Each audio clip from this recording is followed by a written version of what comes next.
Kita lanjutkan.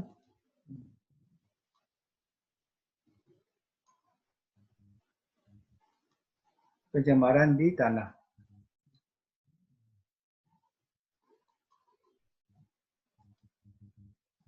Ini fungsi tanah, ya, untuk berbagai macam aktivitas, ya.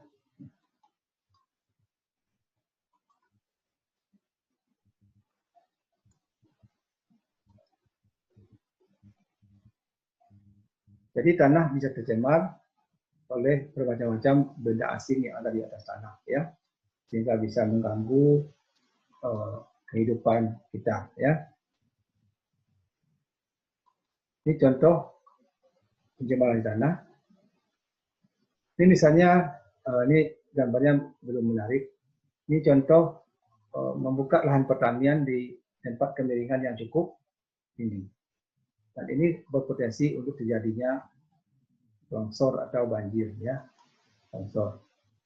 Atau seperti ini, tanah yang cukup miring ini ditebangi pohonnya sehingga tanahnya tidak ada penguat lagi.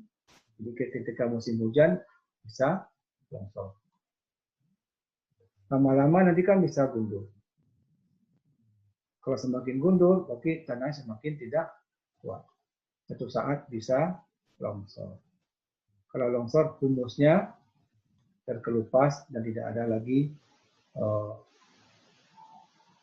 pupuknya, sehingga tanahnya menjadi gersam. Nah, ini contohnya, ya. Ini kita lihat, bagus nggak pemandangannya itu? Jadi tanah dilihat dari udara, bagus kan? Kalau di udara bagus, tapi kalau Anda turun ke bawah, ini adalah kolam-kolam yang cukup besar ini, bekas tambang batu bara. Jadi kolam-kolam yang besar tidak bisa lagi digunakan kecuali bikin danau, ya, karena udah sangat dalam, mau diapain, ya, tanahnya, humusnya juga sudah tidak ada lagi. Nah, ini juga kegiatan juga bisa mencemari, ya. Misalnya industri atau pabrik membuang asapnya ke udara, ya, nanti akan turun kembali ke bumi bersama hujan seperti ini tadi, turun kembali ke tanah. Kemudian tumpukan sampah yang bermacam-macam begini bisa jadi di dalamnya ada limbah-limbah yang beracun. Kemudian limbah agroindustri, ini bagian kita ini, ya. Nah, ini juga berpotensi mencemari tanah, ya. Kemudian penggunaan pestisida yang melewati batas, jadi bisa jadi tidak hanya hama target saja yang mati, tapi juga hewan-hewan yang lain yang ternyata diperlukan itu juga mati. Dan bisa juga karena terjadi banjir, ya. Itulah penyebab pencemaran di tanah.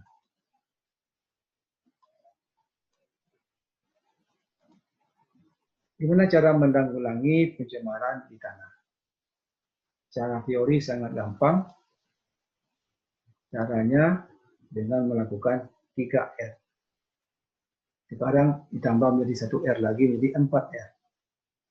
Reduce, reuse, dan recycle.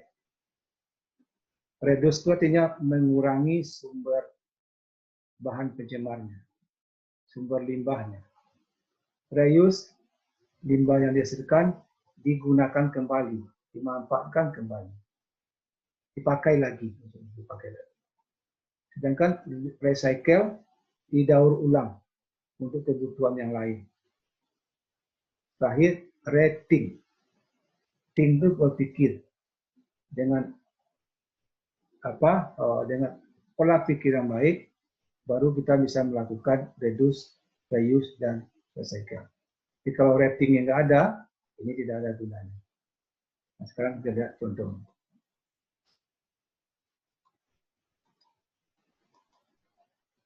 Reduce itu dengan mengurangi sampah, ya. Gimana supaya sampah atau limbah bisa berkurang? Kalau bagi pabrik, Anda nanti akan ke sana itu suatu saat, ya. bagi pabrik untuk mengurangi limbah dengan meningkatkan kualitas bahan baku. Misalnya karet, ya. Kalau karet banyak kotorannya, banyak sampahnya, ketika diolah di pabrik, tentu sampah-sampah tadi dibersihkan, dibuang, dan semakin banyak, semakin kotor karetnya, maka semakin banyak limbahnya. Bagi kita individu, mengurangi menggunakan kantong plastik. Nah, kalau Anda belanja ke 10 toko, biasanya 10 juga kantongnya. Ya, korek api pun dibeli kadang dikasih kantong plastik juga. Ya. Nah, jadi 10 toko 10 kantongnya. Nah, berapa lama umur kantong? Dari toko sampai ke rumah, sampai di rumah dibuang. Padahal untuk menguraikan plastik butuh waktu puluhan tahun, bahkan ada yang ratusan tahun. Pemakaiannya hanya beberapa menit saja.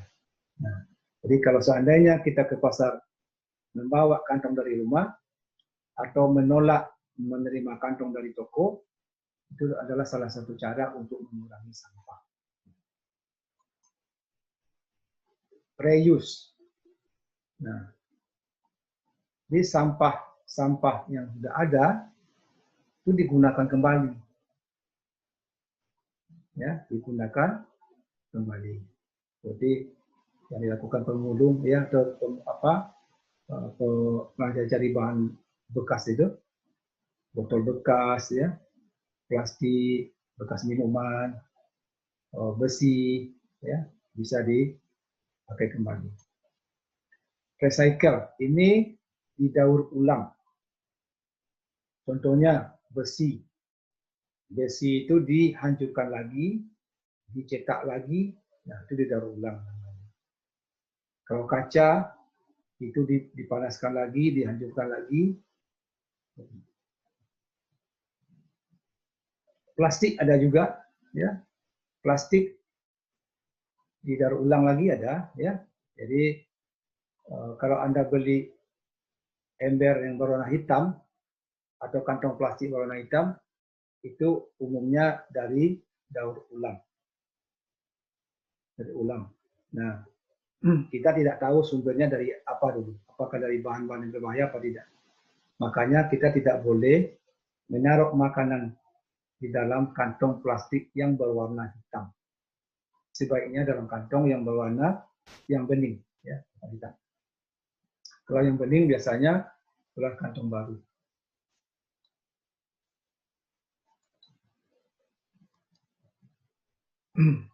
Langkah-langkahnya nanti tinggal dibaca saja, ya.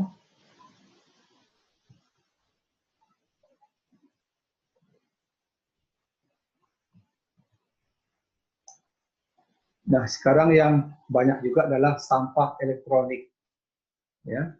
Sampah elektronik, misalnya sampah printer.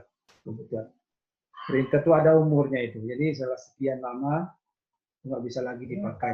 Nah, berapa apanya, ya, bangkainya itu, antara lain itu, ya. Ini nanti bisa dibaca saja. Nah, ini contoh.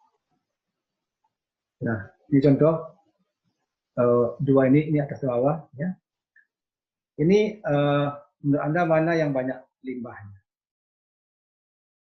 Ini karet, ya.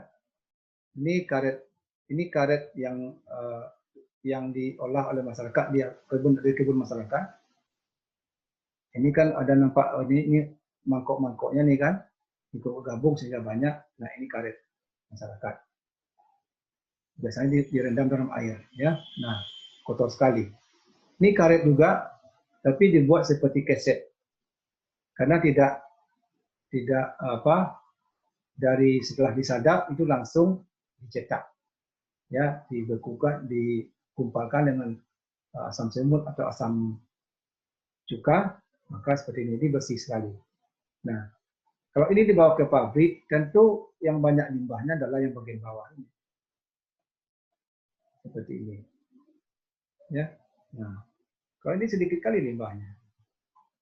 Kemudian ini kotoran ya ternak misalnya, supaya dan ini tandan kosong kelapa sawit, ya tandan kosong selama ini dibuang aja ini, ya malah jadi limbah numpuk tinggi. Nah ternyata itu bisa jadikan kompos, jadikan kompos. Kalau dia dipupukkan ke kebunnya lagi, nah artinya bisa mengurangi penggunaan pupuk kimia. Pupuk kimianya berkurang, berarti lebih hemat, sampah limbahnya bisa juga berkurang atau dimanfaatkan. Jadi lingkungan jadi lebih bersih ya. Ini cara lain juga, ini kertas-kertas yang kita pakai bisa didaur ulang lagi, bahkan bisa memiliki nilai seni yang tinggi. Atau ini, Anda lihat ini bisa melihat, Anda bisa baca nggak ini mereknya? Ya, ini kan dari bungkus Mama Lemon namanya apa nih ya? Nah, ini bungkus Sunlight. Dan ini bisa menjadi bahan yang bernilai lagi, bernilai ekonomis, sehingga limbah bisa berkurang dan masyarakat bisa memiliki dapat penghasilan.